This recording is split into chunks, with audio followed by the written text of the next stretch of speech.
Hey, hello, and good afternoon, everybody. Welcome to today's training. I appreciate you so much coming in. It's been a couple weeks, so I missed you guys. I love doing these trainings, but I did have to take a little vacation. It looks like a couple people are tuned in. If you can, give me a thumbs up or something, or just say yes and let me know that you can hear me okay. I do not want to have any sound issues or anything like that. So, Kelly, can you hear me okay? First of all, that's the main thing. Looks like we can, so that is good. All right, awesome. So, welcome to today's training. So, really quickly, I want to talk to you guys about Europe.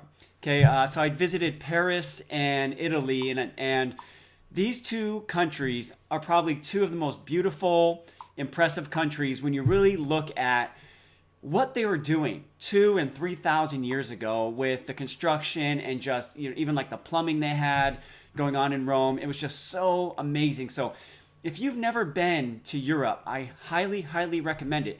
If you had to decide between Paris and Rome, no question, I would say go to Rome, and I'd actually say maybe check out a couple different cities in Italy. There's many Italy trips where you can actually see 2 or 3 cities as part of the trip. On that note, actually, it was a little bit interesting when you have dinner there. The tables are really close together, so honestly, it's almost like a double date. They're so close sometimes, but I met a really nice couple, and they were actually a retired couple, and they were enjoying their vacation. And just through our discussion, come to find out that they essentially paid twice as much as we paid for their vacation because they went through a travel agent and had something put together, and they didn't really get a better value. I think they actually got a worse value in a sense because they didn't get as many activities as we had. So as everyone's tuning in, I want to give you a couple tips about some things I took away from Europe. If you are thinking about booking a vacation, the first place we started was on Groupon, actually, because we got an email and we saw that there was a deal going on. Well, if you get those emails from like Groupon, Living Social, any of those like daily deal sites, don't actually buy it through that site. When you actually go to the site and check it out, there'll be a link for the company that's actually selling the package.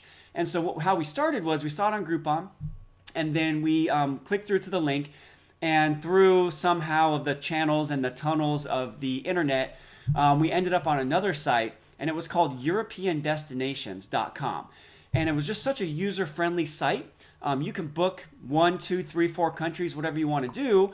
And that, the way we were able to put the package together and get the vacations, for myself and my wife, we did 2 weeks and 2 countries. So we did Paris and Rome, or I should say France and Italy. But Paris and Rome were the main cities that we stayed in.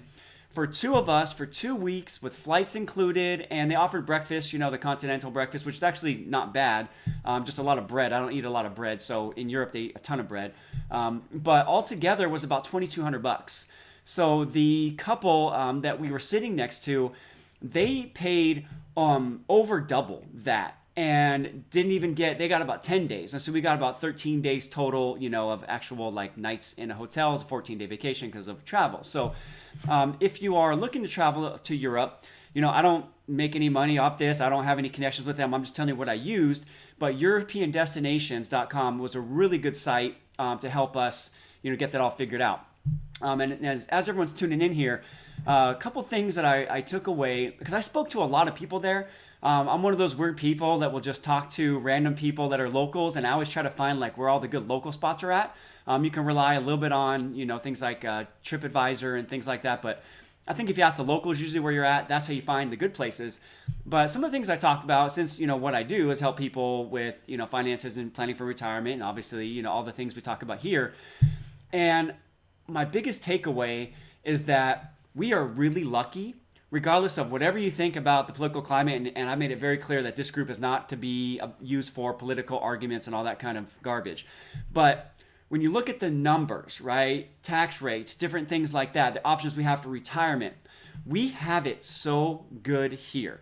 Even the lowest tax rate is over 20% for like this low income, like 0 to 15,000 euro, which it was like 88 cents to the dollar. So pretty close, not too far off.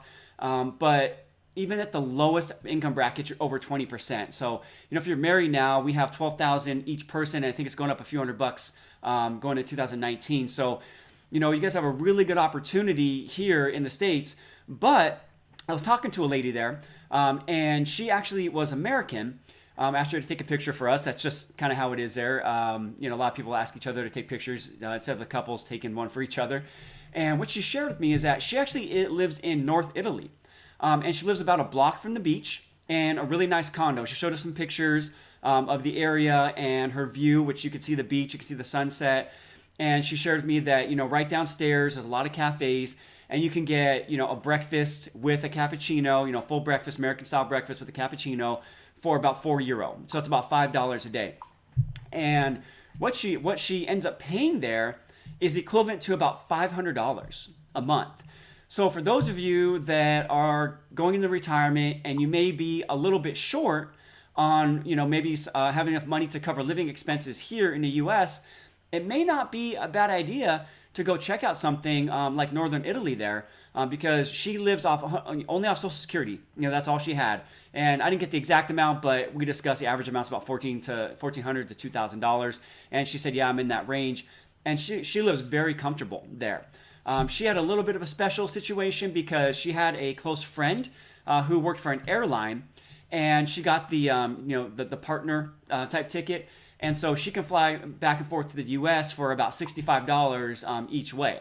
So she has a really good setup there. But for $500 a month, she has a 2-bedroom condo that overlooks the beach, a block away from the beach, and right on the water. And it's beautiful, beautiful, beautiful scenery. So for $500 a month, I wanted to share that with you guys because I know maybe some of you are thinking that living here and staying here might not be the best idea. The great thing is when you move abroad like that, you still pay U.S. taxes, right? So unless you're earning money there, then some other things may come in. But if you're just living off Social Security or your investment, you're going to pay U.S. taxes. So she basically pays zero taxes because her only income is about $2,000 a year. And so she pays very, very, and it's all Social Security. So she's under the provisional income, and she basically pays nothing to live. So I thought that was really interesting, and I wanted to share that with you guys because you never know sometimes. If you feel like you can't afford to live here, there's other areas in the world. The U.S. isn't the center of the universe that are beautiful, that have wonderful food, that can provide a very nice retirement lifestyle. So does anybody here, is anybody interested in moving international? I would love to hear from you guys if that's something of interest. I know we have a lot of folks that do RV traveling and things like that, which I think is a lot of fun. But moving internationally, I think is a different beast. But I'd love to hear from you guys on that. But don't completely count out these other countries because it was beautiful there.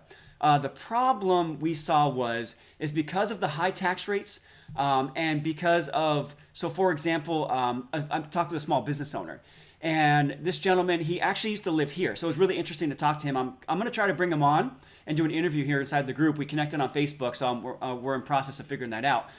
But he worked here and ended up retiring here early because he had a big fancy job. And Cindy asked about the healthcare abroad. Well, everyone I talked to there said they love the healthcare, and they said the healthcare is amazing, and they have no problems with it at all. I talked to people in Paris and Italy about that, so I think they definitely have us beat on healthcare. But again, if you're a resident there, I don't know all the details, but they said that you would be able to be covered there without any issue. That's what I was told, but please don't quote me on that. I'm not the expert there. But they're all very, very happy with the healthcare there. But as a small business owner, he said it's really challenging there, right? And so, for example, here we have a lot of incentives for small business owners. It's still moderately expensive, but in this last year, the tax cuts came in, and it really does help out. But as a small business owner there, if you were to hire somebody, so let's say, for example, you want to hire a part-time employee, and you're going to pay them about €1,000 a month, right? So average salary there for a normal job is about €1,500 a month when I talk to like the hotel workers and just things like that. So probably here is equivalent to maybe $15 an hour. Those type of jobs, over there they get about €1,500. Well, for this gentleman to hire somebody to help him, and he owned a gelato shop, and it would take him, if he wanted to pay somebody €1,000 a month, because of the taxes and all the fees it takes to actually bring on an employee, out of his pocket, he would actually have to pay €1,500. So an additional 50% more than what the employee gets paid, okay? Not only that, then after he pays the employee €1,000, there's an over 20%, about 25, 30% is what, the folks there were saying with all the fees built in. The employee would have to pay about 25% in taxes. So the employee is only going to see about 750 euro, right? So the swing from 1,500 that comes out of the business owner's pocket to the employee only seeing 750 is a very large swing. And so they have huge problems with unemployment there. The unemployment rate from 16 years old to about 25 years old, I was told about 30%. So it's very high. Overall, it's about 10%. But there was a lot of protests going on. A lot of people there that were just really unhappy with the government. The other thing is that because taxes are so high, they have a system that's similar to Social Security. But talking to the business owner, he said it's about 2 or 2.5 times as much that comes out of your paycheck. But basically they don't really have a good retirement system as far as like 401ks, IRAs, those types of incentives. Everybody gets government retirement, okay? And he said the government retirement is good. And what they try to do is like your last 5 working years, they try to pay you about 90% of whatever that amount was. So it sounds like a good plan. But the problem is the country is just having all kinds of issues, and it's very, very probable that they're going to not be able to keep up, that sort of spending and that support that they have for their folks that are going to retirement. So a lot of things going on over there, a lot of issues. All that to say that, I think we have it really good here, and I think sometimes, we get to, complaining about whatever's going on here. But in reality, guys, like we have a really, really good situation when it comes to, if you want to be entrepreneurial, or take responsibility and you save for yourself and you invest for yourself, you have a lot more options here than they do in these other countries. So, but as an American, if you decide to go move over there, you can live a very nice life, even if you don't have a ton of income. So anyway, so today I'm actually really excited about today's training.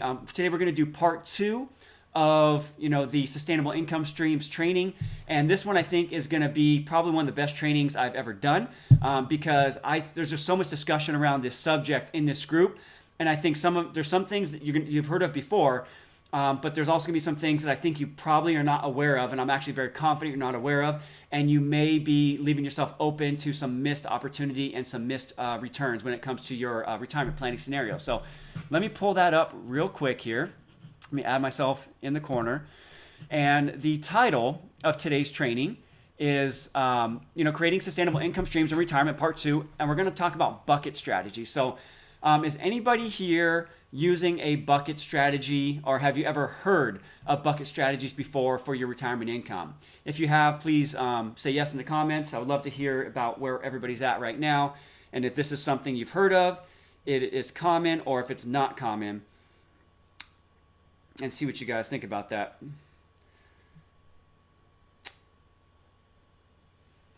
Okay, I'll wait a minute for those to come through. See, there's always a little bit of a delay.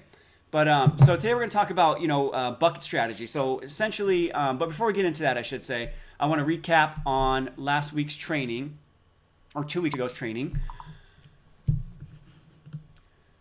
Here's my disclaimer. This is not meant to be individual advice. This is not investment advice, tax advice, anything like that. Please don't do exactly what I'm telling you to do here. It's not legal advice or anything like that. This is educational in purpose. I want to make you aware of this and show you the benefits of this potential strategy. So please keep that in mind as we're going through this. Yeah, it looks like a few people have heard of bucket strategies, which is good. I think a lot of people are using them. But real quick, I want to recap from last time. In part 1 of our Creating Sustainable Income Streams in Retirement series, we covered the 4% rule. If you're new to the group or you missed the training, you can go to the live videos tab, and it should be located under there, or in the videos tab. Or you can just search in the top search bar for Creating Sustainable Income Streams in Retirement, and it'll pull up that video from a few weeks ago. Highly recommend you watch it. But we covered the 4% rule. It's a very, very popular idea for retirement income, but there were some things that we covered that really try to make us know that that's not the end-all, be-all of all the strategies. So some of the takeaways we had were, in order to have the best chance of keeping up with inflation and maintain your lifestyle, it is essential for retirees to monitor and adapt their withdrawal rate over time due to changing market conditions and personal needs. So what that means is, taking a flat 4% and never adjusting up or down is definitely not the right way to approach it. 4% is meant to be as a guideline. So you can really hurt yourself in the long run if you continue to take, say, 4%, for example, and the market is down. So you got to really be careful for that, and especially over the first 5 to 10 years of retirement. And then in my eyes, there's no such thing as set it and forget it, right? It's just you're leaving opportunity on the table. You're leaving money on the table if you just set it and forget it and never pay attention to, to really manage your spending and your withdrawal rate in retirement. And as mentioned, the 4% rule, it's a good guide. It's a good guide, but as we demonstrated in the last training, it's not the perfect solution by any means. Figuring out how much you need to draw from your account on an annual basis to cover basic living expenses, and then making adjustments yearly to increase or decrease additional spending is a very smart way to stay ahead of running out of money. So, you have to really be on top of this. Not only so you don't run out of money, but at the same time, you don't want to be missing out on opportunity by being able to spend some additional money if you have some good years. And then if you have a unique scenario like early retirement, you will definitely want to run multiple scenarios on the withdrawal percentages and see what the risk and longevity outcomes could look like in different markets, okay? So there's a lot of talk about this now, especially for early retirement. There's a lot of folks out there following what's called the FIRE movement. FIRE stands for, it's an acronym, stands for Financial Independence and Retire Early.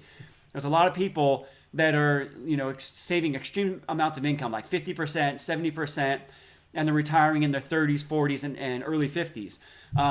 When you are looking at the overall numbers on that, I don't think people are really doing a long-term sustainability analysis, because 4% is not okay to withdraw if you're retiring at 35 or 45 or even 50 probably. You need to be a lot lower than that. And if you're not earning any income at all and then you're only living off investments, there's actually a lot of risk of running out of money. And it's going to be really tough to go back to work, at 55, 60, 65, just to try to survive so you don't, run out of money later because you try to retire too early, okay? So I always recommend you run multiple scenarios and, again, keep track of it yearly, update it, and stay on top of this stuff. It's not just set it and forget it, all right? So those were some of our takeaways from last time, okay? But today, I want to cover bucket strategies, okay? So, as you may have concluded, the previous discussion on systematic withdrawals, so the 4% withdrawals every year, during a market correction or bear market, which is, we're having some turbulence these days, and taking systematic withdrawals essentially has the reverse effect of dollar cost averaging strategy. So if you've never heard of dollar cost averaging, it's essentially that, as you're building your retirement portfolio, you consistently put the same amount of money in every single pay period or every single month, whatever it may be, and you buy more shares when the market's down, you buy less shares when the market's up. So then your average share price over long periods of time ends up being, very efficient, right? So, but you're doing the same amount in over time, or same percentage in over time. And so, over time you average, you have a good average cost of investments. And that's called the dollar cost averaging strategy. Well, if you take 4% out every year, it's essentially the reverse of that. So you may have not thought about that, but that's essentially what it is when you're doing the 4% rule. But what I want to talk about is an alternative strategy that has gained a lot more popularity since the 07 and 09 financial crisis, and that's the bucket strategy. Okay, so we're going to get into detail about this today. So I would highly recommend that you get a pen and paper, because I'm going to give you some really good information today, and some things that if you're using this strategy already that you may not be thinking about, and I'm actually highly confident you're not thinking about it. So I would take a minute and just get a pen and paper ready so you can take notes here. And of course, the training will be in the group for you to review, but take some notes down in case there's things you have questions about or you want to follow up on later. Okay, so the bucket strategy at the end of the day is meant to mitigate the sequence of returns risk that's by creating a bucket of assets for immediate cash flow needs, for the first years in the retirement, while also maintaining a diversified portfolio of more volatile assets that have higher potential returns to keep up with inflation and future needs, right? So, there's other strategies where a lot of people will essentially, they put all their money, say, into a fixed income investment of some sort. So let's say it's an annuity. And they're happy because they're going to get a guaranteed 3% or 4%, and they don't have to worry about the income because it's flat. They don't have to worry about fluctuations in the market. Well, the problem is there is inflation, and there's going to be possibly other future needs. So if all your money is in an annuity and you've annuitized, you can't access that big bucket of money. All you get is your monthly payment.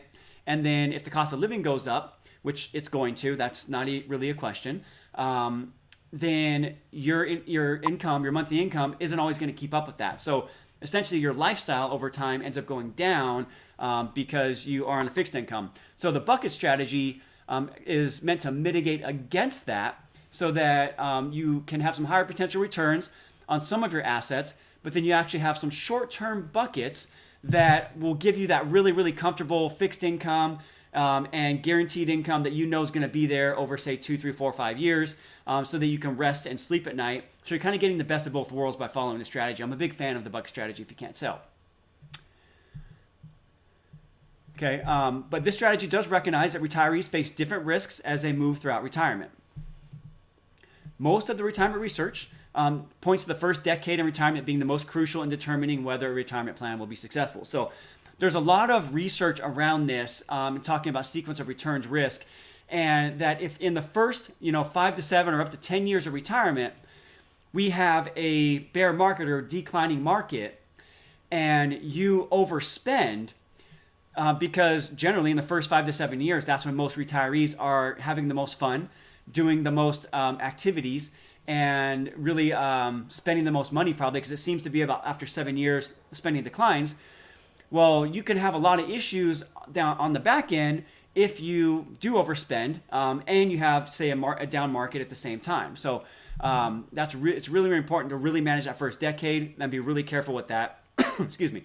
And then after that, you can take a little bit more risk usually because your spending is probably going to be less. And even when long-term returns average out over time, it's actually the sequence of volatile returns that determine a long-term success. So what does that mean? I think, let me move back. I'm blocking that a little bit. Let me scroll up. So even when long-term returns average out over time, it's actually the sequence of volatile returns that determine the long-term success. So let's say over 10 years, the average return has been 8%, okay?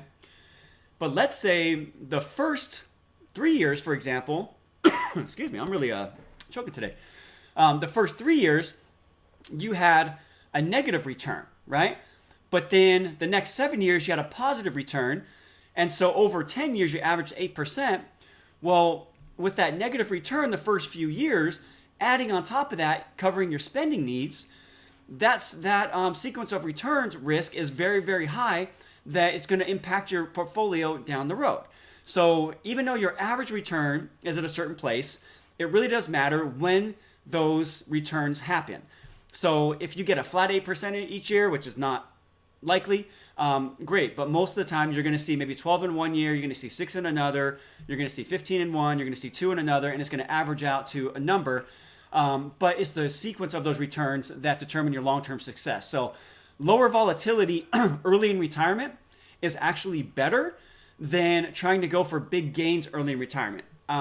The research shows that it's actually better to be more less risky, right? So lower risk profile early in retirement, and then increasing your equities, for example, later in retirement when your income needs aren't as high and you can handle a little more volatility, plus not having to draw as much from your portfolio. So we're going to talk about that in probably 2 weeks, but that's what this is essentially saying.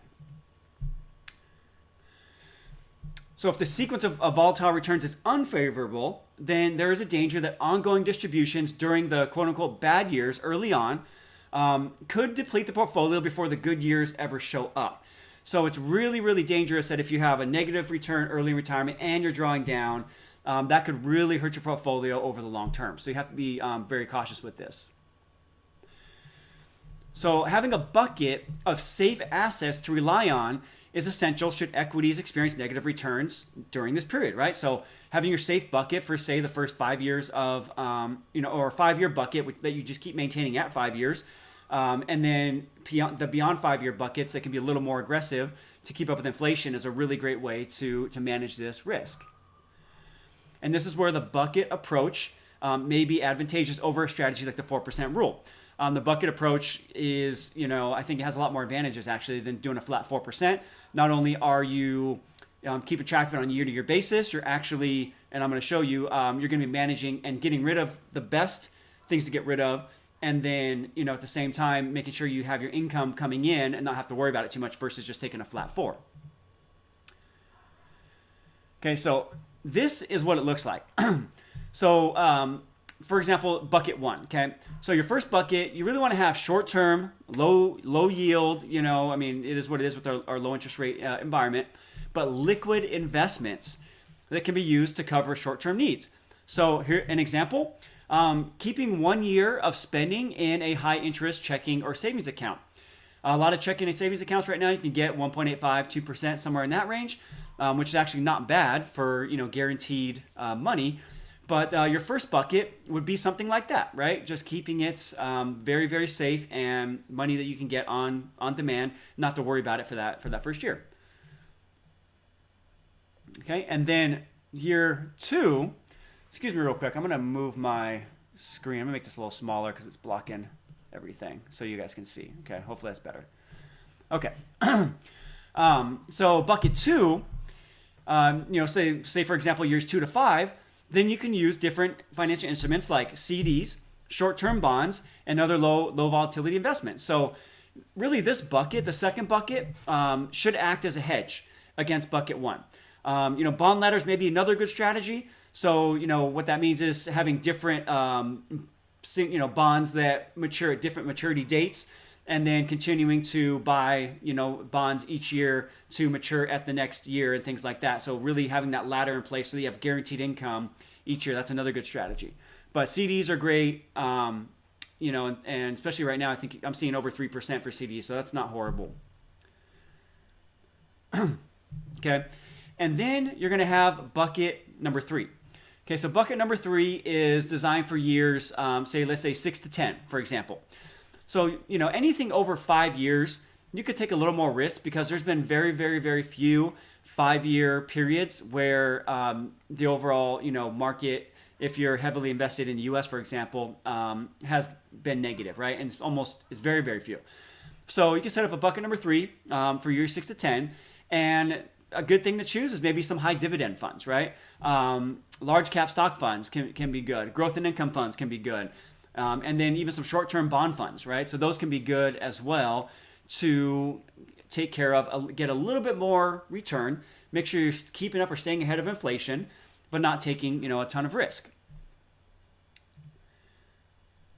Okay, and then the fourth bucket is really for that long-term growth. So, years 10 plus, this could be for some of your legacy assets, money you may want to leave behind, things like that. But within this fourth bucket, then that's where you can get into some higher risk, growth equities, as well as higher risk bonds and bond funds, right?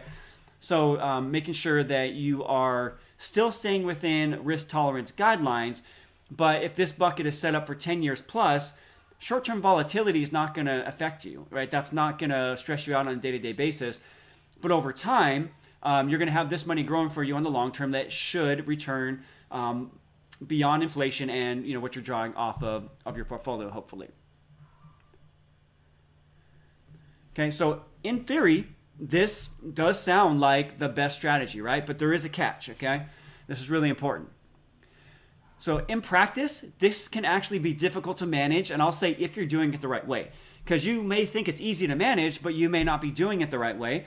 And I hypothesize that most people are not unless you're working with a professional asset manager. So the thing you have to be concerned about is the individual buckets will need to be reallocated frequently and redistributed over time. So you got to be keeping up on this on an annual basis. It's not the end of the world, but you can't just set it and forget it, right? You really have to keep up on this on an annual basis. So as the first bucket is depleted, the ideal situation, which you really should do, is the investments with the highest returns will be sold, and those proceeds will be used to replenish the depleted bucket, okay? So in reality, you should really look at, say, the funds you're using or whatever it may be, and figure out what's giving you the highest proceeds, and sell off those assets because they've done the best for you. There's a challenge with that though. So we'll get to that in a second. But the key is for the first and second buckets to have enough cash or liquid assets to cover the next 5 years of living expenses regardless of what the market is doing, right? So as I mentioned, you want to have things that are very, very low volatility, if not zero volatility, very liquid, but setting yourself up to have 5 years of living expenses between your checking or savings account and some other instruments like CDs or, again, some short-term bonds that you set up a bond ladder to make sure you have that guaranteed money for at least 5 years. So here's the challenge. The challenge is that it can be very hard to make the mental shift and commitment when the market is doing well. So I want you to be really honest with yourself when I ask you this question. Will you really sell? Will you have the discipline to sell the assets that have been performing the best each year? Or are you going to get that gambling bug and try to ride it out because you have certain investments that have done better than others and you want to let them ride? Be really honest with yourself. Can you really maintain that discipline, right? So that's a big key, is that selling off the highest returning assets is a really important part of this strategy. So if you're doing the strategy, are you following this, or are you just kind of picking and choosing that I want to sell off a little bit of this and a little bit of that, and not really having a disciplined strategy that is going to keep this strategy very, very, very solid for many years? So, and on top of that, many times the opposite. So shifting assets from the safe bucket to the more aggressive bucket will be tempting. So think about it like this.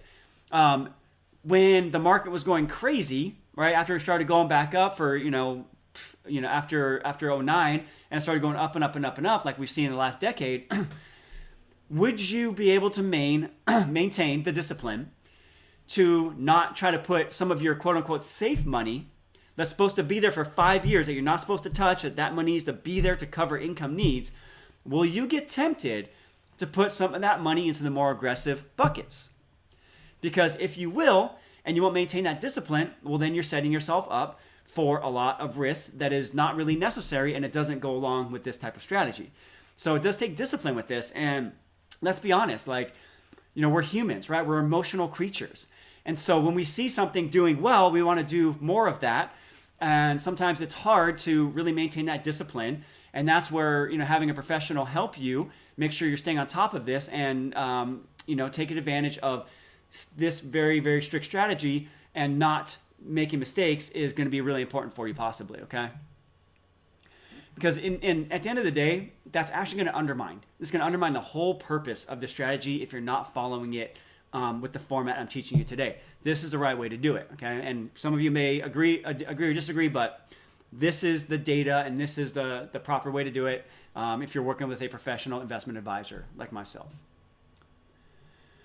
Okay, so the other consideration is from what accounts to use when deciding what to reallocate for safe bucket replenishment. So maybe you have different buckets like taxable, tax deferred, and tax free. So not only do you have to consider selling off the assets with the highest return, then you have to look at what makes the most sense tax-wise, because you're going to pay some sort of taxes, right? It's either if it's tax deferred, you're going to pay your full tax rate. If it's taxable, you're going to pay capital gains, and then if it's a tax-free bucket, obviously you don't pay tax there, so that's a little bit less of a strenuous concern.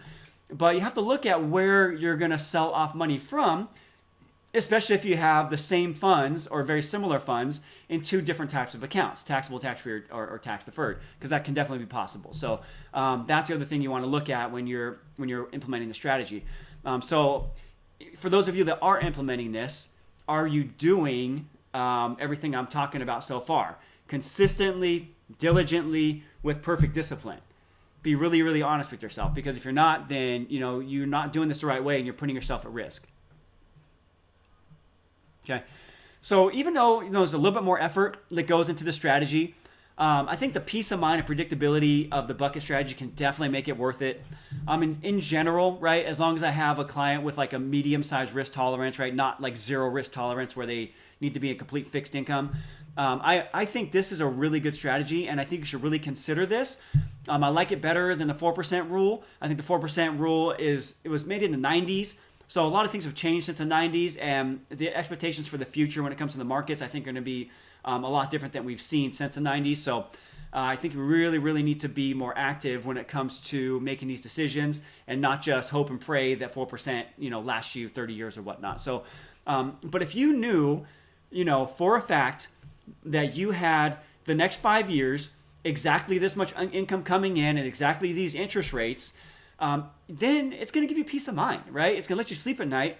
Not only that, you could do that with annuity, but you're skipping all the annuity fees that I don't think you need to pay. Plus, you maintain control over the capital base, right? You still have your money. So if you needed something because you had a big expense, you're not stuck sitting there just getting your normal little paycheck every couple of weeks or once a month, and that's all you get. Because sometimes things do come up and you need to have a little bit of extra money. And if everything's in an annuity, it's going to be consistent, but you lose control of that whole asset base. And that's why I'm not a big fan of them. But again, there are certain uses for them. And we'll talk about that actually in the next training. But I think this can bring a lot of peace of mind and a lot of comfort when it comes to your retirement income planning. So having buckets that are linked to specific timelines, like I said, can be very reassuring and helps you know exactly where your income will be coming from over the years. So, who would like to know exactly where the income's coming from over the years and not have to worry about it? I would love to hear, I'm pretty sure almost everybody.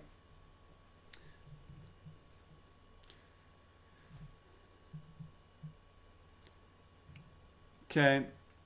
So, oh, yeah, and the other thing, that I really want to drive home is that it can reduce the anxiety to make bad choices. Like right now, there's been a little bit of market volatility, and I'm seeing a lot of concerns about the market. And this is a real good opportunity. And this is nothing, right? This is short-term volatility. But if we have another, downturn of 5 or 10% in the market, what are you going to do? If your assets are not allocated properly, there's a good chance you're going to make a mistake. So this can also reduce the anxiety to make bad choices in a market with short-term volatility and keep you from making a mistake when the market heads down. If you have 5 years consistently of guaranteed money coming in because you know where it's coming from, this little short-term market stuff, you're not going to worry about it too much. You're going to turn off the news, shut off the noise, and you're going to go outside and enjoy your retirement. That's what I think, at least. Okay, so that's what I have for you today. I'm going to stay on for a couple minutes if you have questions. So if you have questions, go ahead and drop them in the comments below, and I'll stay on and take a look at them.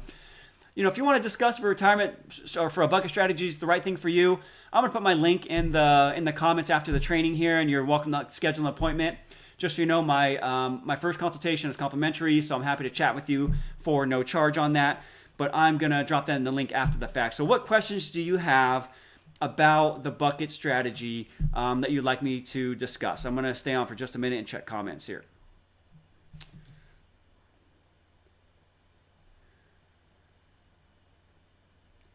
And if you don't, that's okay, but usually there's a few questions that pop up. So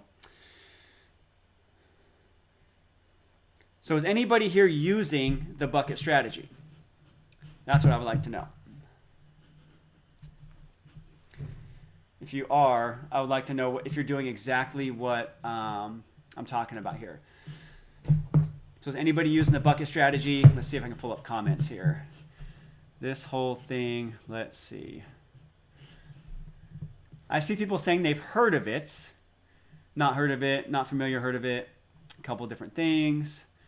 But I'm not seeing anybody saying that they're actually using it. So looks like Brian may be using it. Brian retired in 2010, shortly after the market crash. For the past 8 years, performance has been favorable. And we now maintain a bucket to cover 2 years. Okay, so Brian does 2 years of expenses and then 5 years on laddered bonds. So really, I think that's really about 5 years. But just like Brian said right here, he has peace of mind. He sleeps well. He has comfort. He said it's tough to measure, so I'm not sure what that means. But, you know when it's there, right? So I think that's really, really important. Oh, he said that the peace of mind is tough to measure. Yeah, I would agree with that. But at the end of the day, if you feel at peace and you feel comfortable, I think that is the most important thing. So if there's no questions, guys, I'm gonna wrap up. Obviously, you can drop your questions in the comments later. I'll try to get back to them. But it's so good to be back. I highly recommend if you're working, I don't know if you're like me, I didn't take a vacation for 7 years until this last vacation. I did take my honeymoon, but that was just like a lot more just fun and doing activities. This was like a vacation where I got to see a lot of history, experience a lot of things, but I had some downtime to really think and refresh and recharge. And I think for sure I need to take more vacations because 7 years was way too long. I came back refreshed. I have a lot of new ideas, a lot of things that I want to do to implement, especially here and just other things that I'm doing to provide more value for you guys. So I'm going to be doing, you have to see some more things coming. I'm actually going to ask for some more feedback. Thank you all for your feedback the other day because I think I want to change the web address of my website. But any feedback you can give me on those things, I really appreciate. It really means a lot that you guys care and that you will respond. So if that's it, I'm going to wrap up, guys. You have a great Sunday. I appreciate you so much. I'll see you in the group during the week. And then next Sunday, we're going to be talking about floor and upside strategies, okay? So for those of you that are the annuity folks that are really, really just scared of investing in the market, we're going to talk about some of the pluses and minuses of using annuities to create floor and upside strategies. And that'll be next week's training, okay? So next Sunday, 2 p.m., please be here. I would love to interact with you, and I appreciate you guys all showing up. You guys are the best. And other than that, have a great Sunday, and we'll talk to you soon, all right? Have a good one, guys. Bye-bye.